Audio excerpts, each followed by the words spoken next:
How's it going, everybody? Thank you for tuning in to my video series highlighting one of the exhibition matches that's going to be going on as part of Summit Wrath of the Mix this coming Saturday, September 7th. Floki down in Connecticut has been kind enough to put this on, and he and Jay Diesel were also kind enough to have me on their Under the Radar podcast last week to talk about two of the matches in the form of AsianTom and Dayman and Cravate versus Carmine. And Jay Diesel is himself doing a video talking about YvngFish versus Kite, and you can find all of that on his YouTube channel, which I'll link in the description below.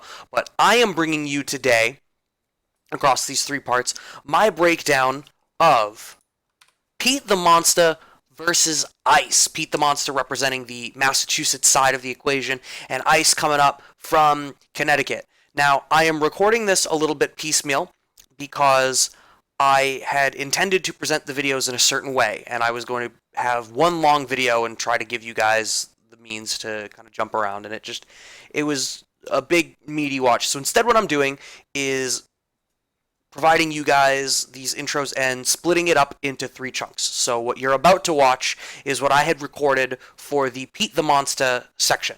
And then after this, you can tune in for Ice, and then after that will be sort of some theory crafting about what we can anticipate from the matchup, maybe some character selections and the types of things that we could maybe look for in that match. So hope you guys enjoy. Breakdown, but we are going to start with PeteTheMonsta. PeteTheMonsta is a Massachusetts player, and he's been around probably since before Dragon Ball, if I were to guess, but I know him most for Dragon Ball, and he's not around all the time. But when he's around, you can definitely expect that he's going to make it deep into these brackets. And if you don't recognize him for making it deep in these brackets and taking out the killers all the time, what you are going to recognize him for is his character selection.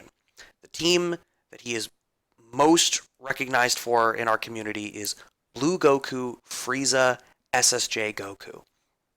As part of building up to Summit, the players were given a questionnaire to talk about, for example, some of their character selections, among some other things. And he calls out that he's also got a Bardock and a GT. And in the video series, we are going to see a GT at some point in his match with Kite. It's an earlier match with GT. It was still a little bit more recent. But the team that he is definitely most known for, and in particular the character he's obviously most known for, as denoted in this wonderful artwork, is Freiza. Blue Ku Freiza with the beam behind it. And so we're going to go in, and I've got two matches from a traveling controller event from about 2 months ago, a losers semis match between PeteTheMonsta and Kite, and then subsequently a losers finals match immediately afterwards when Pete plays Volcanic Akuma. Like I had said, he's got that GT. He switches away from it after, I believe, the first game of this set and switches over to the Freiza. And you start to see some of the differences here. Kite obviously is a Connecticut player that we've seen play a bunch of different teams, rather. A lot of Android 21 principally from him, but this is when he was in an adult Gohan phase.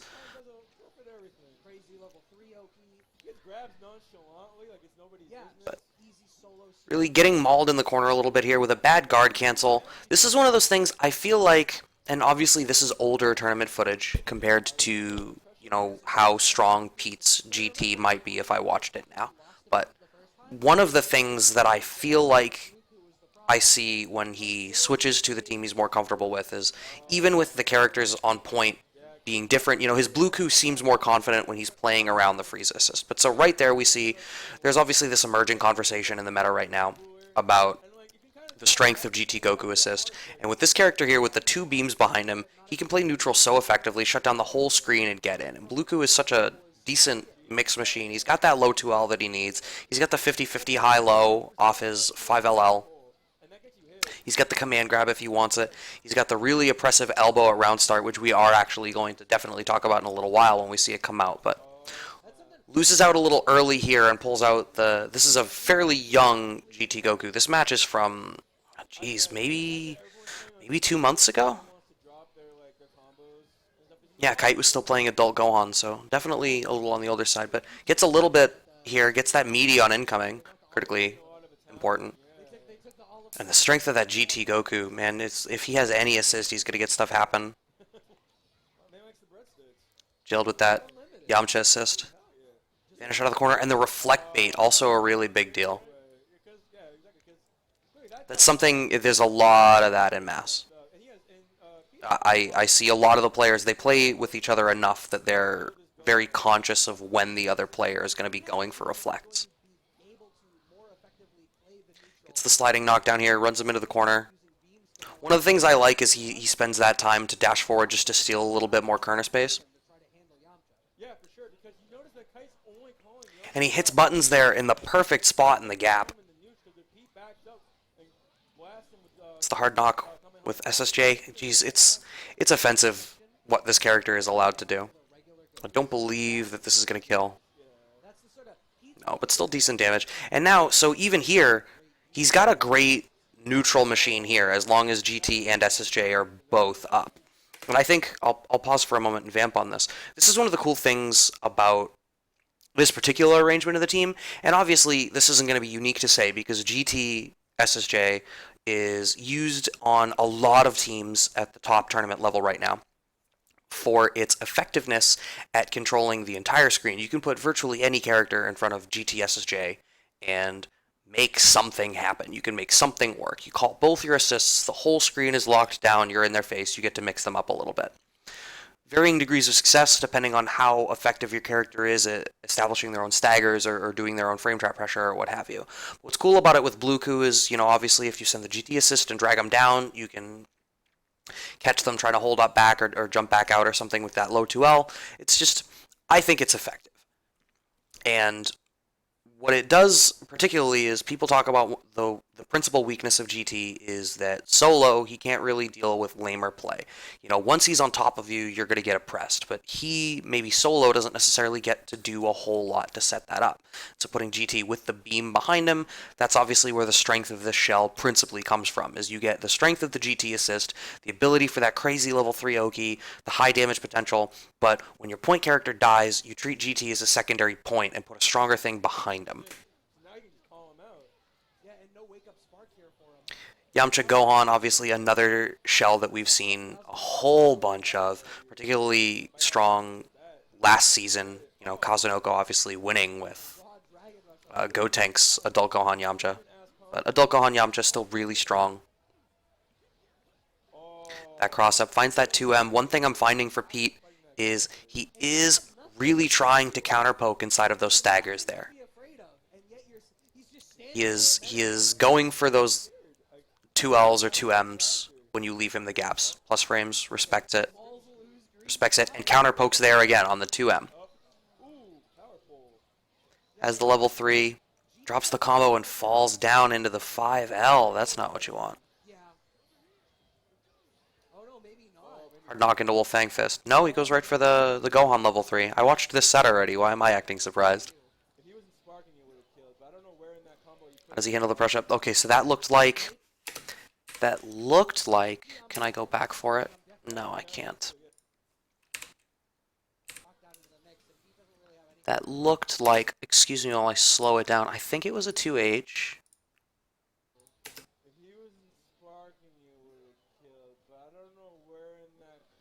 Yeah, so he went for the 2H. It looks like he was just maybe a little late on it, or, you know, the frame gap wasn't quite what he had wanted it to be, but... He made it nasty there with a young GT, but what we're going to find is he makes the switch to the old reliable Bluku Freiza SSJ.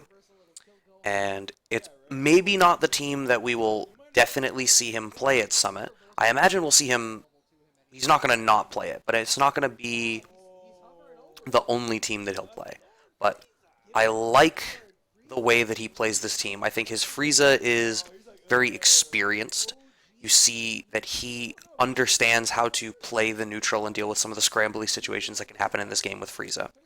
And Freiza is a character that, if he is able to isolate GT, Freiza, once he's set up his zoning patterns, is going to really effectively shut down a team like Kite's here, even in general. You know, if Kite loses Gohan and just has Yamcha, Beam really effectively shuts down Yamcha assist, because it's going to wipe away that entire floor level of the screen.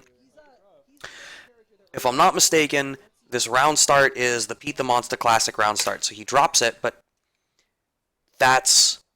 we're going to see this multiple times as we finish through this video, but Blue Goku's round start with this team, with most teams that allow for him to do this in general, this is certainly true, but with this team, what Pete does with it, he's got that elbow at round start plus the Freiza assist, and if you're hit, you're eating like 40% life into the corner, and you're dying on the next hit, because he's got a pretty powerful, 1-1-1 with the SSJ assists, or with the SSJ up Kamehameha in the back.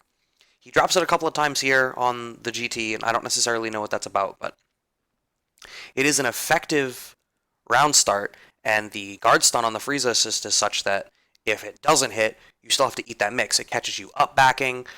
It might even catch back dashes, but I'm not positive. It's just a nice 2H. It's just a really effective way to control that round start position and immediately set it up.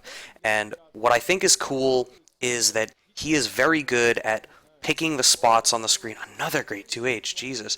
He's good at picking the spots on the screen to call that freeze assist in order to make you question living in that scream space relative to him.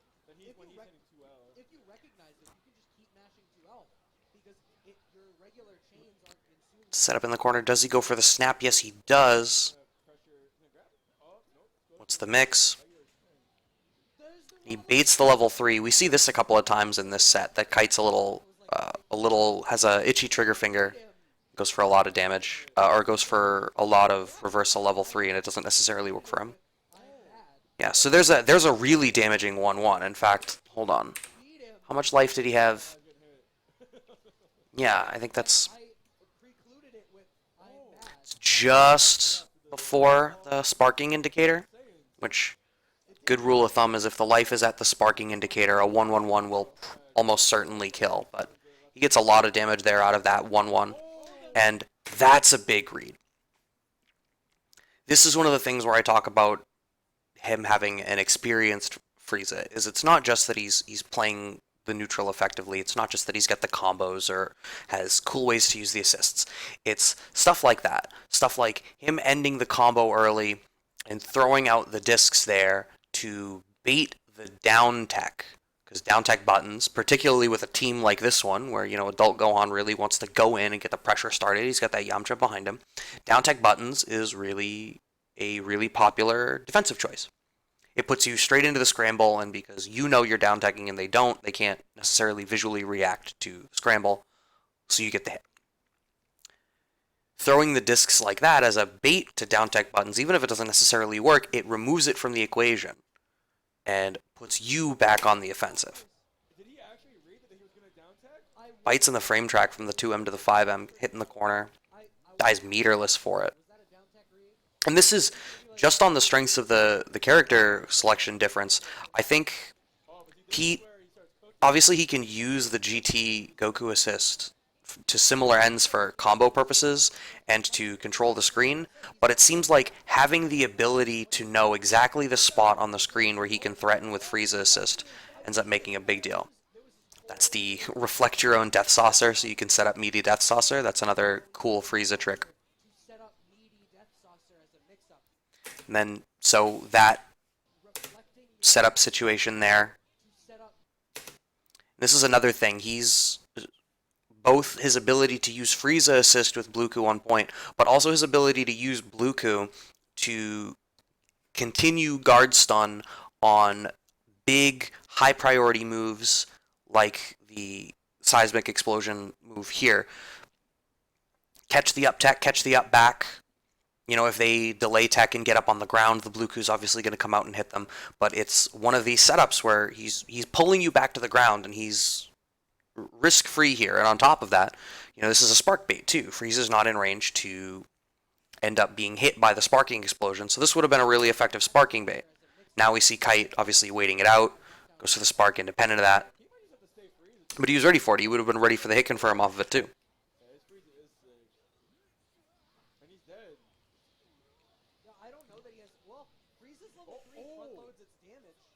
Yeah, drops the combo there, but it's not necessarily, I don't know that it would have killed anyway. That's a really nice chase from Kite. He gets the kill on the YvngFish, but at this point, his sparking is, he's ticking away in the corner. Sparking's about to run out. Full health Bluku and SSJ behind him. Pete literally doesn't have to do anything, but he does. Slight delay super dash at round start. Yeah, and he's dead. One game back on the board.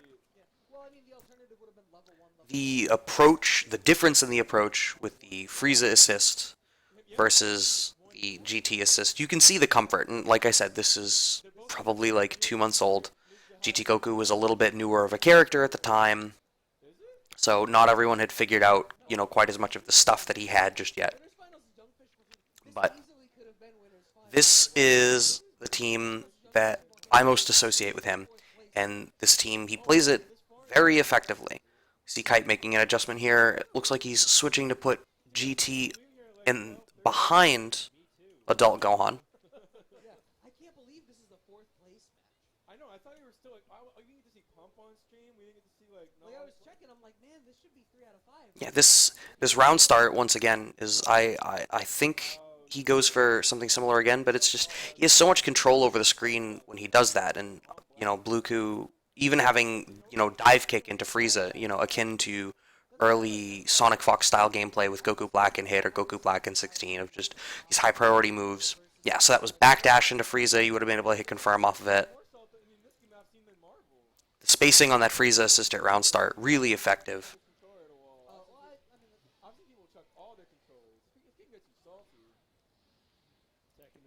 And that knockdown in the corner, goes for the cross up, doesn't get it. Dive kick into Freiza assist. I think that cross up would have hit if it had come out properly. But so switching to the SSJ here is Kite. Kite is a player who prescribes to a sort of Marvel 3 mentality that Floki has sort of fostered a little bit down there in the Connecticut scene of trying to deal with the problem. Identify what the problem on the team is and handle it. So he's identified that the SSJ assist is the problem. And ooh, I love that. Off the reflect, go for the one tick of 5S. And the presence of mind to see that Kite was going to super dash through the chain 5S's. He'd always thrown multiple key blasts with the 5S so far in this set. And Kite is playing with a lot of intensity right now in this set. He just got knocked away with the reflect. And for Pete to have the presence of mind and the recognition to see that Kite really wants to keep the pedal on the floor and really keep going with the gas. 1 5S, wait for the 5H into the hit. There's, for him having played Freiza as long as he has, and the bait on the reflect, on the wake up, he's just aware of the way to use these tools. And that's why, I showed you the graphic earlier, that's why this is the character I think that people really associate with him. And he plays this combination of Bluku and Freiza really well. He switches between them really often. That was, once again, the round start elbow into Freiza assist. Sort of that Freiza assist really a big part of his play.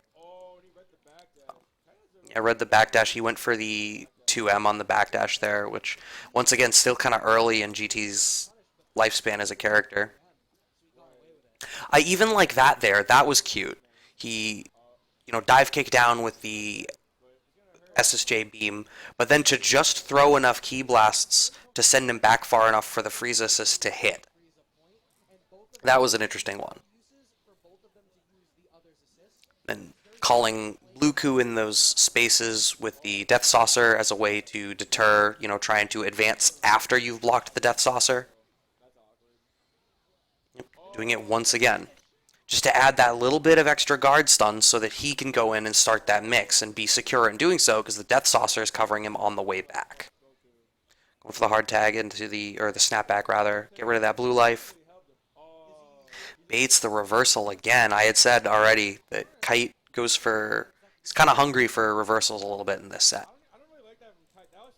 I think a 1-1 here kills. Yeah. Goes to play the regular Goku because he doesn't want to get rid of the little bit of blue life that's there on Bluku. But also, so I had said it a minute ago, but GT's kind of principal weakness is that he can't really do much solo if you're willing to keep him out. And what Pete has here is a lot of momentum and the ability to steal enough screen space and time so that he can zone effectively, which is this is one of the rare teams that can do that. Is sort of a Freiza team, particularly Freiza Beam. It's one of the only examples that really can play a traditional zoning 2D zoning game. It's level 3, doesn't kill, but ooh, empty Dragon Rush, nice. But loses the Blue Coup, but it almost doesn't matter. The sparking's still up. Frieza's a 2-touch, and he's got a beam behind him. How does he open? Yeah, and that's all, that high priority move. What's he gonna do? What does GT Goku do if he doesn't have the ability to oppress Freiza? If he doesn't have an assist to get himself started? He made a nice read there on dealing with the 5H, but he needs at least one more hit here.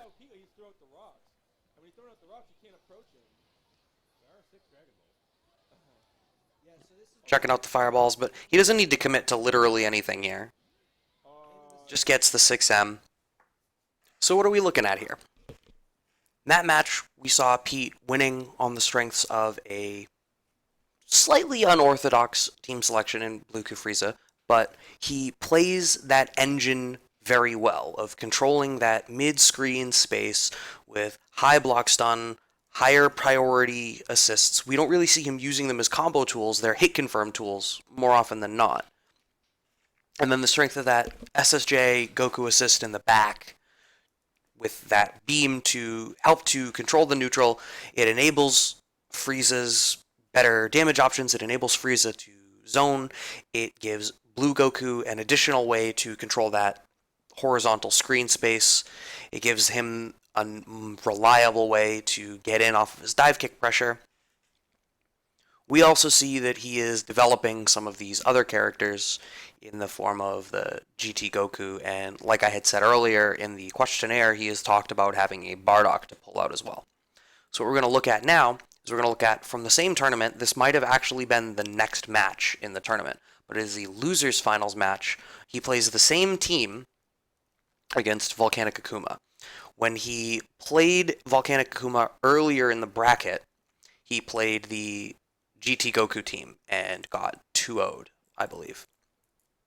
So we see him off the victory against Kite, losing with the triple Goku team, switching in the Freiza and winning. He goes into this match against Volcanic Akuma feeling a little bit more confident in the Freiza character pick. Oh, I've got the speed set to high. And it's another game that if you're in the greater Boston area or you're So, Volcanic Akuma, another player that I believe is intended to be part of the summit. Playing, this is not a team that he plays anymore either, but it is an interesting choice. He was one of the last holdouts for Android 16.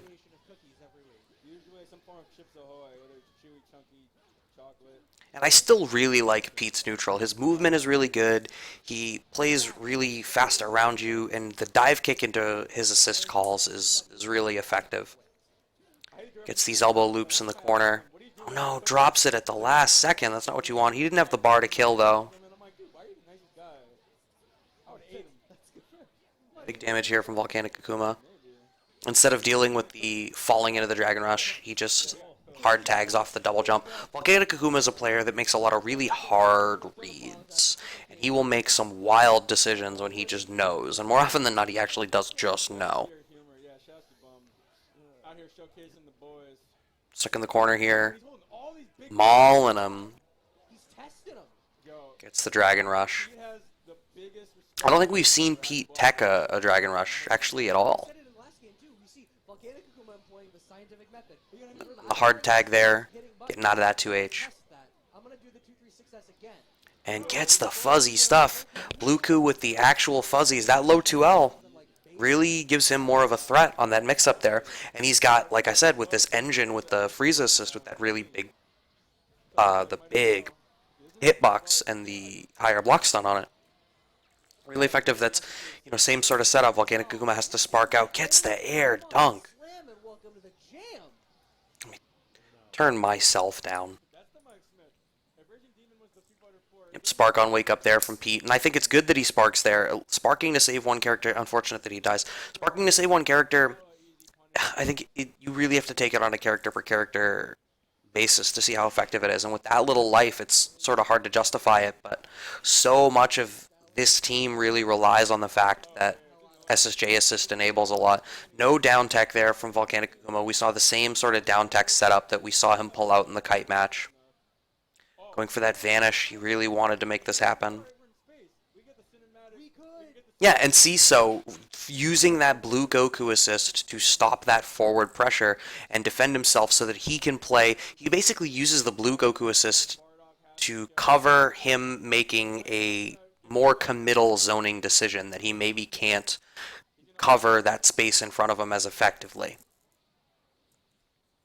This is 50% Goku. Oh no, that's Freiza. Sorry. Yep, still alive, but no mix here. Wake Up Buttons is interesting. Oh, so he was... Wake Up Buttons would have been the Dragon Rush. So, tech there from PeteTheMonsta defensively. Wake Up. Round start, EX Elbow. And we hadn't seen him go to that at all. We do see him go to Elbow at round start a fair bit, though. We've seen Elbow, we've seen Backdash Wait Freiza. We've seen Neutral Jump Wait Freiza. No Dragon Rush this time, but Volcanic Akuma had already established that he was chaining the 236S punch together a lot for the plus frames, so Pete had already demonstrated a lot of respect. But I do think it's funny that Volcanic went for it there when he would have seen that Pete was teching earlier. Yeah, he's hitting buttons a bunch because he's so worried about the Dragon Rush from Volcanic, and it's kind of funny because Volcanic has spent so much time establishing frame traps instead. Gets that hard tag, smart to hard tag right into Goku so he doesn't need to worry about anything else, and that's so unfortunate. Mike goes for delay get up, I feel like almost every time. Mike actually goes for wake up buttons a lot, but the delay tech tends to ruin it. The hit confirm off the Freiza assist there for the re-jump. Delay tech 2H. Look for it a bunch. Pay attention to it the next time you're watching Volcanic Akuma. I know this video is not about him.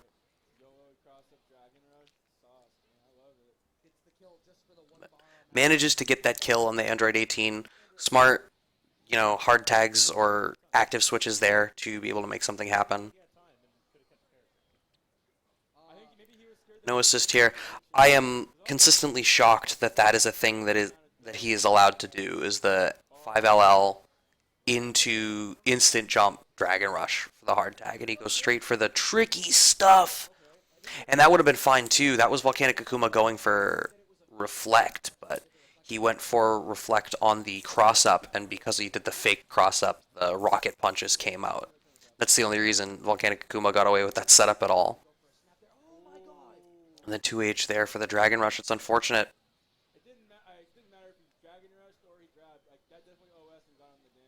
But two characters apiece here. This isn't... Freiza with Beam behind him is among the... I mean, it's debatably the only really effective way to play Freiza. There isn't... I don't think there is a Freiza player that doesn't have some sort of Beam on the team.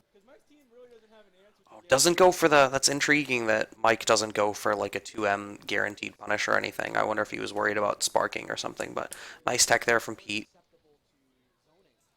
That's the same frame kill we've seen him go for on 2 or 3 wake-ups here from Goku. Volcanic Akuma not respecting the plus frames on the vanish in the corner. Costs him his Bardock. Oh no, it doesn't! So the greed there, he didn't want to have to spend the second bar, and then by the time he did, it was already missed. And then the nice jump, the Street Fighter fundamentals from Mike. And that's probably the thing, I think we saw it once or twice in the Kite match too. If there is a weakness for Pete's Freiza, it's that I think he relies on Blue Goku assist as an anti-air to cover him from jumps over 5H or Death Saucer. And what we just saw there is Volcanic Akuma, when there isn't an anti-air in place, gets over that 5H and it costs Pete. It's a powerful shell, Freiza beam, but the way Pete plays it, he's not as worried about having to anti-air because he's so used to having the Blue Goku assist to cover that space in front of him. If anything, that's sort of the reason, that's another reason that GT Goku is so as effective as he is. He's such an effective anti-air assist that you get a really nice combo off of. Playing that Goku game right now. We've seen a bunch of that going for the sparking on Wake Up, and this is the Volcanic Akuma Vortex. If Volcanic Akuma has his Android 16 and you are on the back foot, he's going to read what you're going to do defensively, and you're going to die for it. That's not a Pete thing. That's a Volcanic thing. He'll just do it to you. But down 2 games here. If I recall correctly, this does go 3-0. Yep. Elbow Freiza once again. We see the answer here from Volcanic, though, in that jump forward, just getting around it. Not even necessarily trying to counterplay it, just nullify it as an option. And once you've removed yourself from that vulnerable spacing on the screen of the round start position, it's a little bit harder for Pete to use that effectively. The advantage of doing something like that at round start is that fixed position. He has a team that's strong from that fixed position. Gets the snap into the 16, and he's going for this a bunch. But once again, we see 5L. And I think he's expecting that Volcanic is going to hit buttons. Hit by the cross up. So once again, Freiza SSJ. And this is a rough spot. Gets the combo off, the Death Saucer's coming back. Is he going to go for the setup into the... Yes, he is. That's the setup into the down tech buttons. And I think part of the reason that he does that is because if he's confirming off of Vanish, he hasn't set up a smash, so he doesn't get a smash knockdown for rejumping. So if he's already not going to get it, he might as well send out Death Saucers, and then when you land back down on the ground, you can worry about it then. But that's something to keep in, if you're playing against Pete. That's something that you can be mindful of. If you're doing your homework, or if you care to do your homework, or even just notice it in a game, is if he's not in the position for a smash, he's going to set up a Death Saucer mix-up. We've seen it a bunch. Unfortunate drop there from Volcanic Akuma, but really in a fantastic position to take the rest of this. No sparking here for Pete. Oh, I don't think that combos. No, that's unfortunate. And he could have done... Oh, he didn't have the bar for 1-3. That's why he did it like that. That's a big hit confirmed for Volcanic Akuma. That's going to end up... Freiza's going to die in one hit. Doesn't get the super dump forward, but I don't know what Pete tried to do, but he hit a button there. Goku is certainly a character who can do it, but I would also say that it feels like we've watched a couple of these games, hitting buttons again, another Dragon Rush again, and it's funny, he's hitting all these buttons, Volcanic Akuma so effectively switching between 2-3-6S, frame traps, and Dragon Rush. He's got Pete guessing the whole time. Android 18, Reflect Bait. He's got the bar to kill here, I think. No, he doesn't, but the next hit's going to do it.